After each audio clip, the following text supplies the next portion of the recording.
There we go. It's recording. Hi, Andrea. Thank you for coming on here to say hello to me and my followers, whoever is here listening.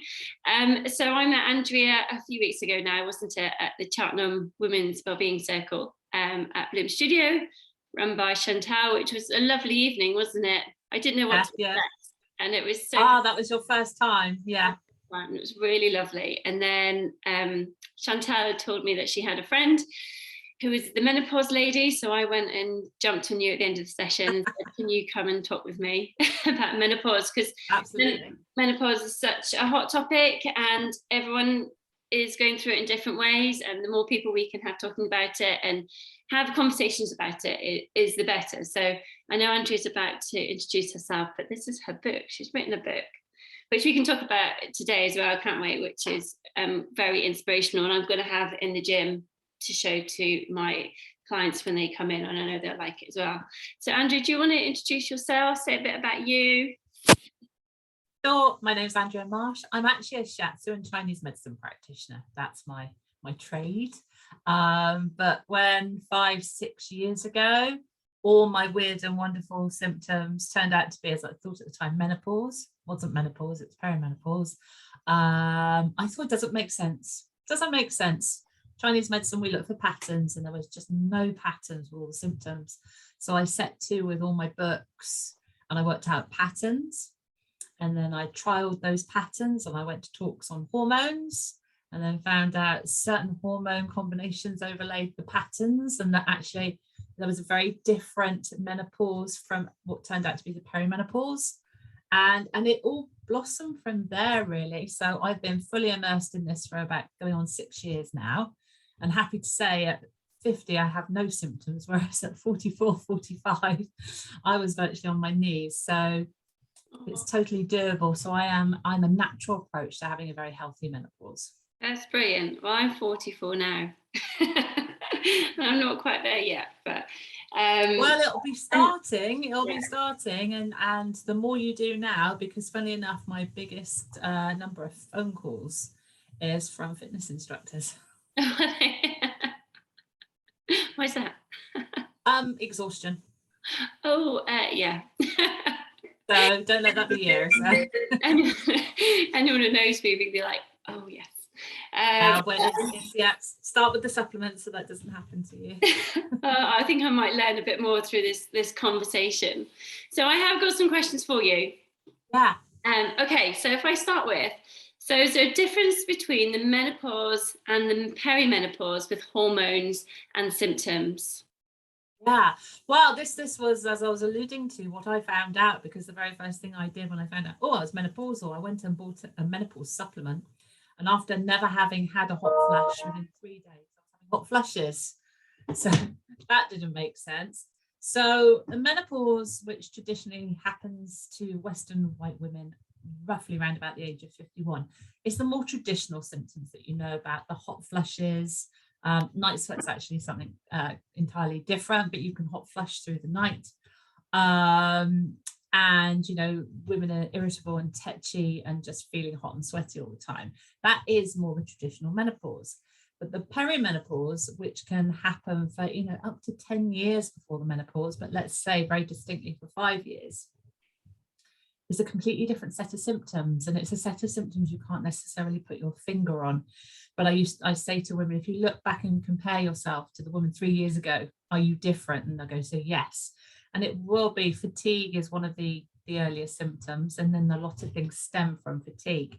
So anxiety, achiness, brain fog, trying to think of all the symptoms, easily emotional, especially if you've never been, panicky and fearful about doing things, losing your confidence, getting stressed really easily, getting overwhelmed really easily. And as you can see, more of these are emotional symptoms, but actually they do bed into an actual very physical reason. So the perimenopausal is more emotional than when you're in menopausal? Yes and no. It starts off with you feeling like you don't feel like yourself anymore. So yeah, that does, it's a lot. Okay. But actually when it's bedded in the physical. It's to do a lot with adrenal fatigue, and that's why fatigue, tiredness is one of the early symptoms of insomnia is another biggie. Your body chemistry is changing. Obviously, hormones are depleting, and the perimenopause is more about the decline of progesterone, which is long and slow. And then the menopause is more about the erratic drop off of estrogen. And then that'll leave you with many years, let's say 4 or 5 years, where there's quite a difference between your level of progesterone, which is low, and your estrogen, which is high. So that would be called estrogen dominance. And if you are a person that suffers from PMS, and you know at time of the month you're a nightmare, but then 2 weeks later you're cool, that's the relationship between estrogen and progesterone. So now if you take away the progesterone, which is your coolness, and it leaves you just with erratic emotional behavior, then there's a physical reason for it, but it's affecting you emotionally. So when people are starting to feel perimenopausal, what kind of steps should they do if they're starting to relate? So the first thing is recognizing it, and unfortunately your GP doesn't. It's very, very few GPs will listen to you and say you're perimenopausal. And the one thing that won't help you is going for a blood test, because a blood test is literally to check what the estrogen is doing, and at this time you might have high estrogen. I would say one of the first things you can do is either come like via my website or some sort of hormones test, where I work from your symptom set, as anybody will. And it's looking at your symptoms and understanding whether your symptoms are due to estrogen dominance, i.e. low progesterone, or whether you might be having an early menopause, or if hysterectomy falls into this, where it's a decline of both the estrogen and the progesterone. And I think understanding that is becoming more and more important. So as people talk about the menopause, actually you need to separate out the perimenopause, and a lot of supplements that are made for the menopause are not suitable for perimenopause. So initially it's good to get that hormone test. It's an online questionnaire. It's not, you don't go to the doctor and have a blood test. You literally go put the symptoms in, or you come to me and give me your symptoms type of thing. And I do that for free. And it really is understanding what your symptoms are saying about your health. And the menopause itself is such a stress on your health that I say it's like putting your health under a microscope. So anything you've just been getting away with will become magnified as you enter the perimenopause. Okay, that's really interesting and really helpful as well. So does the menopause change affect women emotionally? So how does the menopause change affect women with their emotions? I mean, it's big time, really. I mean, when I found out, and that was by going online and Googling 34symptoms.com at the time, I sat there and went, oh, phew, there's a reason for why I'm feeling like I'm feeling. So I personally was relieved. But what I've come to realize now, after working with hundreds of women now, is that actually for a lot of women, it's a massive psychological change. And so it splits into 2 parts, really. There's the emotions that are being affected by the physical changes. And so that can be anything from anxiety to flaring up with rage and irritability. Those are all have a foot in a physical cause. But on the other side, it's such a time of upheaval and change. So a lot of women have issues with letting go of who they were, coming to terms that they might not be able to have more children. Even if they didn't want to have children, that's still something you go through. It's like a grief. Kind of letting go that the woman you were. Some of that's emotionally and some of that's physically, because you might not be able to do the physical stuff. I have one lady on the phone who was really annoyed at herself because it was the first time her 20-year-old son, she was in her mid-40s, fitness instructor, 20-year-old son could lift heavier weights than her. And she was upset about that. And I was like, you're 45 entering the menopause. He's 20, he's gaining strength. This is not something to be upset about. But for her, that was a very real issue. And is that because she felt tired? Because and I mean she was tired. She was physically tired, but emotionally she was having to let go of her competitiveness. She coming to realization that she wasn't 30 anymore, she was 45. And our generation specifically, 10 years ahead of us, 10 years behind us, we're very much about having it all. And we never knew that to have it all, something had to give. Yeah. And what's going to give is our health. And when that's going to be magnified or show up is in the menopause. That's why so many celebs right now are disappearing and coming out and writing a book about their dreadful menopause. And, you know, for example, Davina McCall.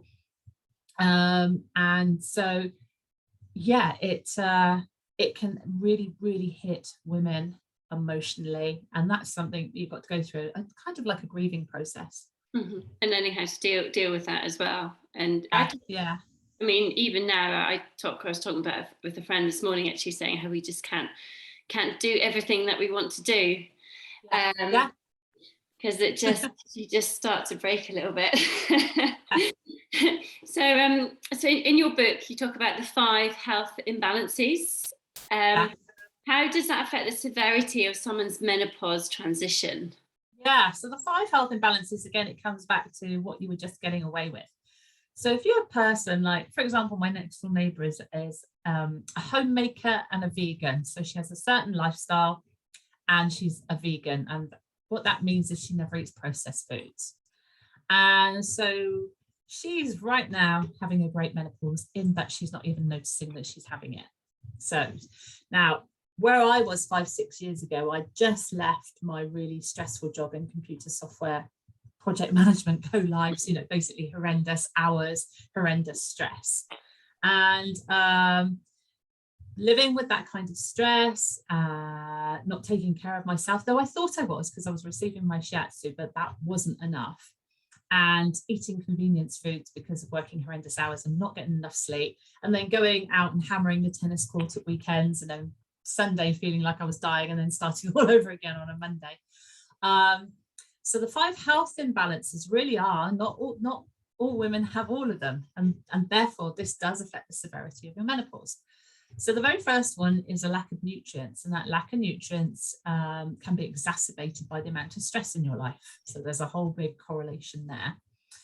Then essential fatty acids, again, that's very much comes back to your diet and whether you're eating a lot of the right essential oils in your diet. So for example, oily fish. So that's the second one. I've always got my way through and I forget. The third one, so both those two are things that are lacking in our diet, which in Chinese medicine we call depletion. The third one is gut health and how imbalanced or lacking your microbiome is with bacteria. So again, something is missing, and that's very much caused by processed foods, alcohol, sugar, stimulants, and all those kind of toxins. And then the only one that's an excess, that means we've got to clear something out, is liver toxicity.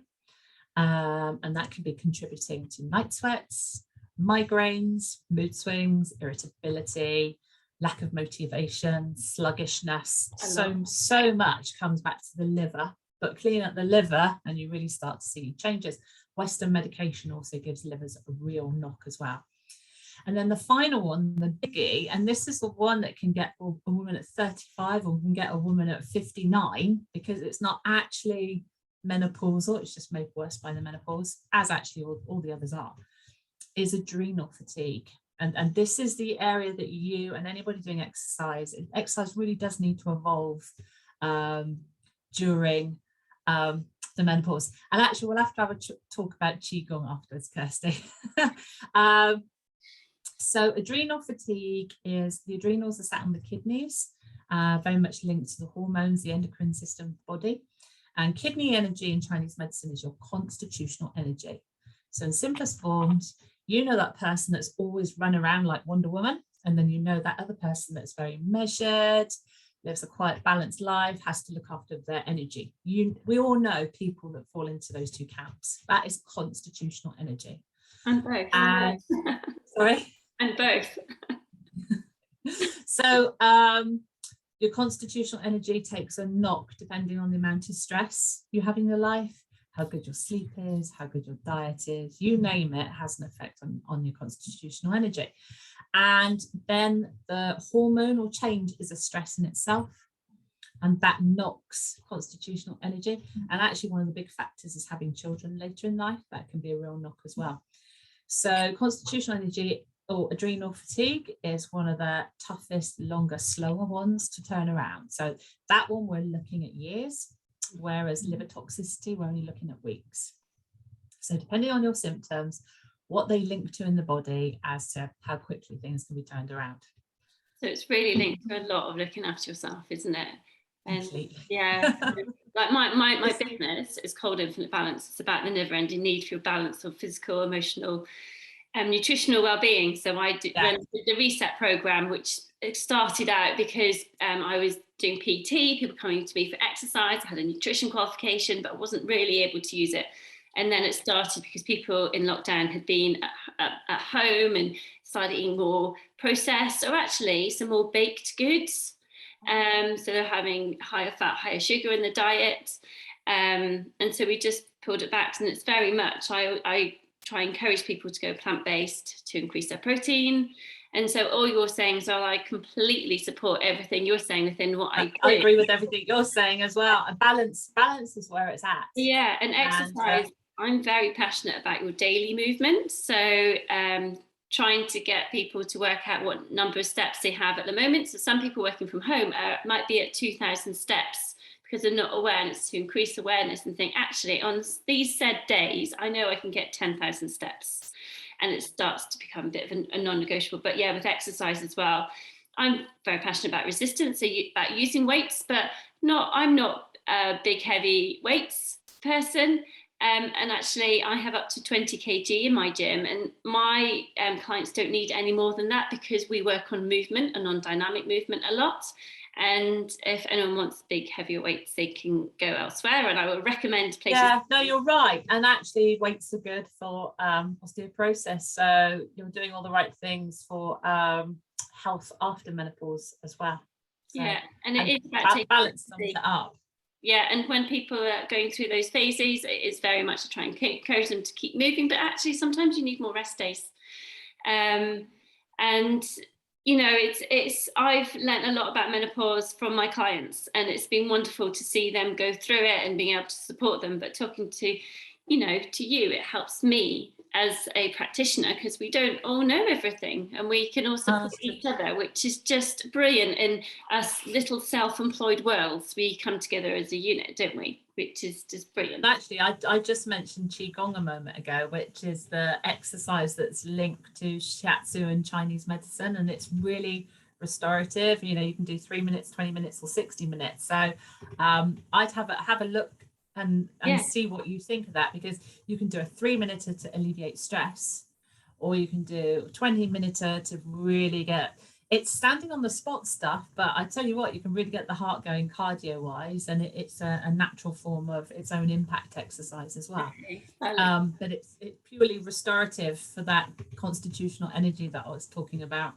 Yeah, so I also run a session, haven't done it for a while, called Stretch and Relax. Literally, it's an hour and a bit of stretching and relaxing using the foam roller, the resistance band, your own body weight, and it is just lovely, and it allows your brain to calm down, because I think that's a lot of the thing when people are going through menopause. Quite often you're in the sandwich generation, you've got older parents, you know, might have younger children, and you're trying to do everything, you quite often work, and it's just non-stop, isn't it? And that's the thing, and I mentioned about not only might you be going through the grief of letting go the woman that you were, or that you can't have children, but also the very physical grief of probably losing a parent at this time as well. So I see a lot of women, they go, well, what's the menopause and what's grief? And I say it's catch-22, one exacerbates the other, and you're just in this cycle that you need intervention to help you get out of. So talking about intervention, this is something that people always ask me about, and I am not qualified to take this, to talk about it, but are there any supplements that every woman should be taking? Yeah, and you mentioned earlier about somebody asking about achy joints, so if I can tie those two together. There is the absolute baseline, and if a woman says, I've got achy joints, what do I take? It is the absolute starter set of menopause supplements, and you should see changes in 2 to 3 weeks. And it is an age-appropriate multivitamin. It sounds too simple to be true, doesn't it? And by age appropriate, so the one I've spent 2-3 years researching supplements. So the one that I landed on, there's a very real reason for it after going through many others. And the supplements that you should be changing and taking rather, and to understand supplements just very quickly, is you want supplements that come from plants. That's the way we absorb them and make the most out of them. So you want something that's slightly smelly and slightly dirty looking in a capsule, and then you've got the perfect supplement. If you buy something that's chalky white and the size of a horse bill from a well-known high street shop, you're not getting something your body can absorb. And it's a false economy. I said to a lady earlier on the phone, I'd rather you took half a dose of the good stuff than a full dose of the not so good stuff, because then I know you're getting the good stuff. So when I say a multivitamin, yeah, if your budget runs to getting one from the supermarket, okay, but if you can afford to go a bit more, let's say up to the £15 mark or something, then you can get something a lot better.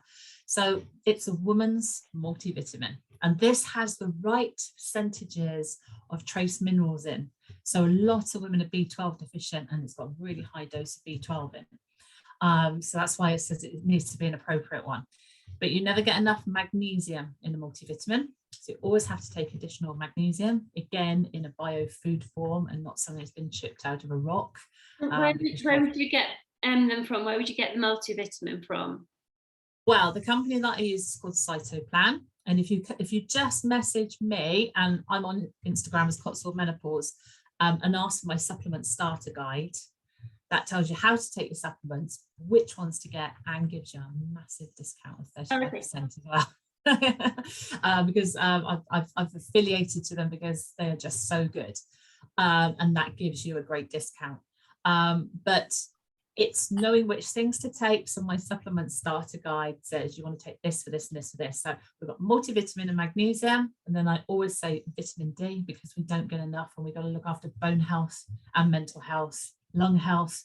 Vitamin D is really good in the COVID world as well. And then vitamin C, because we're going to lose collagen, and vitamin C is a collagen booster. And I'm sure you've all heard of evening primrose oil. There's a stronger one out there now called starflower, or it's also known as borage. And then finally, omega-3 oils, those essential fatty acids, and that is your starter kit. And if you get on those now, you are just not going to have a whole host of pills. It does. And do you know why? It's because we can't get it from food. Mm-hmm. Yeah, so it's seeing it as a separate little part of your day, actually, then, isn't it? And seeing. Yeah, I would say if you're on 6 supplements, you split them into breakfast, lunch, and dinner. Yeah. There's certain ones, and if you suffer from anxiety, then ashwagandha. So ashwagandha and magnesium tend to go in the evening. Your multivitamin and your vitamin D in the morning, and then maybe your vitamin C and starflower at lunchtime. Oh, I like that. Yeah, and it makes it manageable. It is, and it's also not too much to swallow. And and then we go into more specifics. Like I would say a probiotic is absolutely essential, but I have a liquid one, which is great. So yeah, the supplement list can swell based on what your symptoms are, but the basic starter kit is the same for everybody. So the best thing is for someone who is interested is to contact you, really, isn't it? And have and I'll just send you the guide. Obviously, you can have a consult with me if you've got more complex concerns, but I'd say start with reading my book. Start with a guide. Right. Well, I've been going through this, and there's so much in it. And actually, for me, like I've just looked at sleep tip. What sugars should we remove? There's so much in here that is really handy. And it's an easy read as well, isn't it? I've tried to really lay it out in bite-sized chunks because I understand overwhelm. Yeah, and you were telling me just before we pressed record how it was made as well, how you just did it week after week. All the information you had, it's just it just developed, didn't it? Yeah, very organic. It's over 3 or 4 years. Never thought about writing a book, and then thought, well, this file is getting a bit big. It's like 120 pages now. I better do something. And then we had a lockdown, so the January lockdown, I thought, right, let's turn this into something, because people kept on saying to me, isn't there a book I can read? Basically I did what people were requesting, which was people were requesting a book, and of course you can get it as an electronic download, but people were like, I just want a book to hold and keep by my bed and refer to. And I thought, I'm the same. I don't read books on e-readers. I like a book in my hands. So book in my hands. Yeah, really good. So another question: can a woman with symptoms become symptom free as she gets further into the menopause? Yes. absolutely. And women may not believe that because they feel so on the floor. And, you know, a lot of women think they're feeling a lot of symptoms, but actually those symptoms are moderate. So somebody that might be feeling very tired and achy, take the supplements and go, oh my gosh, I can't believe in 2 to 3 weeks I feel so different. It's because just the lack of nutrition in your body because of the stress hormone cortisol. So I do have a program called 28 Days. And for women with mild to moderate symptoms, you literally either read the book or do the 28-day video series. You can turn your symptoms around. If the women's got more complex health issues, it's going to take longer. But I've had women with fibromyalgia, and they just can't believe, either they go, well, what are my symptoms, fibro or are they menopause? And I go, well, it doesn't matter. It's the same root cause. Your body is fatigued. So let's deal with the fatigue in your body. So they might take a little longer. They might take 6 months, and sometimes they don't realize them, but suddenly they'll be decorating the living room at Christmas. And I go, could you have considered decorating the living room back in July when you were on the floor and talking to me? And they went, no. And I said, so you're feeling tired but you are actually decorating the living room. And they go, oh yeah, okay. Yeah. And they haven't realized. I have to reflect back to people because people forget how far they've come. Yeah. So yeah, absolutely. And I'm an example of 5-6 years ago, I was probably falling apart physically and mentally, even though I was having my regular shiatsu, which I thought was all encompassing. But when I went back, said about the 5 health imbalances, one was excess. I've got to take stuff out. So that's to do with the liver. But the other 4 are stuff missing from your body. So you've got to put it back in. And of course, that means adding lots of vegetables and things into your diet. Of course, it means that. But the nutrition in our soil is so bad now. We can't get the nutrients from vegetables and fruit that we would have 50 years ago. Like there's this stat that nowadays it's 50 bowls of spinach for the same nutrition as 1 bowl of spinach 50 years ago. Oh, really? That's so scary. We want to have that healthy, balanced diet. Of course we do. You do eat quite a lot of spinach. Have to still top up with good supplements.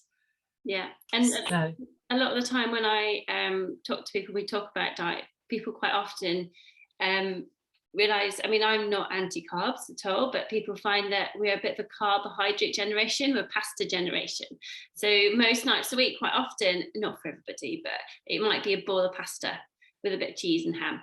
Whereas then working, you can start to go, okay, I'm going to have a bit more protein and I'm going to get more veggies in and start to embrace the veggies, the fruits of different colors, of all different types, and embrace the food that we have. And, and actually planning your food well it can save you money, because if you shop in your own house first to know what you've got and then you plan your food out, that can really help, because we're so lucky we have so many different foods at our fingertips and it's not all expensive.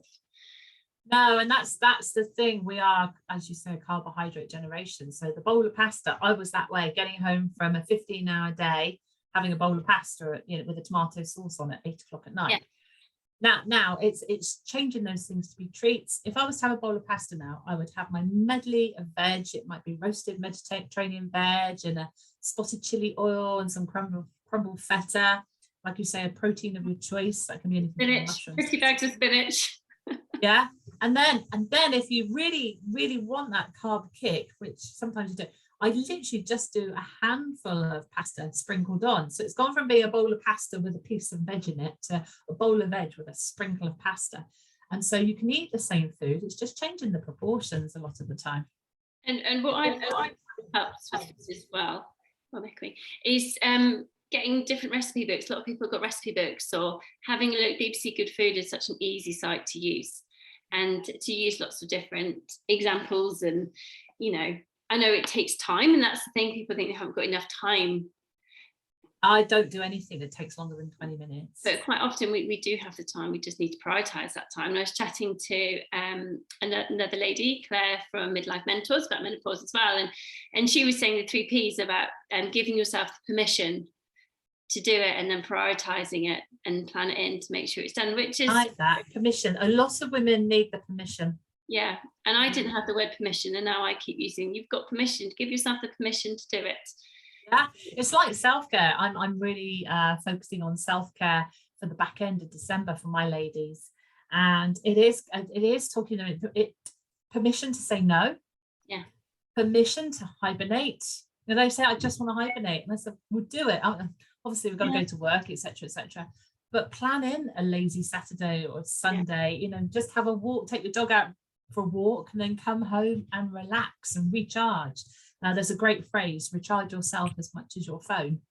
Yes, absolutely. And I mean, my personal ones, I love reading, but I find I'm always reading everything to do with fitness and well-being, and whereas I need to go and read some cheesy novel, and that's what I need to. So I've been poorly the past week, and I've reflected, going, do you know what, at weekends I've started working on the reset and getting really excited about what the business is, and actually it's coming away and making time to read that novel. And my mum will listen to this now and go, Kirsty, take it steady. I'm doing something with my menopause group tonight about nourishing. Does this nourish you? So sometimes our work stuff does nourish us. Of course it does. It's why we're passionate about doing it. But sometimes you've got to go away and find other things, like the cheesy novel just allows your brain to switch off, because although we might be reading and researching and taking notes, going, I must remember that, I must add that in, that's quite tiring for the brain.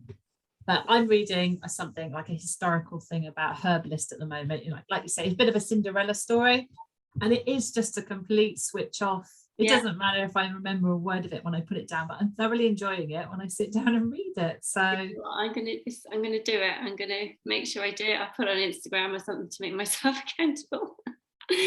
But it's been so lovely chatting to you, and actually we've talked a lot about fatigue. So I personally have struggled a lot with fatigue, chronic fatigue. So but I think there's more to chat about this as well, and I know people really appreciate, and the 5 health imbalances, the way you put that, I think that's really interesting, and that is going to speak out to people, and I'll use that within my teaching as well, and spread the word, and then and pass them your way as well, because it really makes me think about supplements.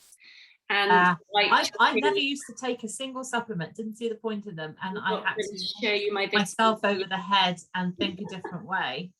And when I did that, I was like, and it was actually because I always thought we were taught that you had everything within yourself to heal yourself. That was the kind of shiatsu mantra. And then actually it was somebody with a chronic fatigue said, yeah, if you're on a level playing field to start with, but actually if you're in the realms of fatigue, then it's like an empty petrol tank in the car. Got to put some petrol back in. So well, I'm going to be supplements are your fuel. Oh, thank you. So if anyone's watching this, I will tag Andrea in with her handles, Cotswold Menopause, and you've got a website as well, haven't you? And Facebook, and exactly the same. Just Cotswold Menopause wherever I am. Thank you, Andrea. I'm on Facebook too as well. I'll post this on Facebook too. Thanks, Kirsty. It was a pleasure. Bye.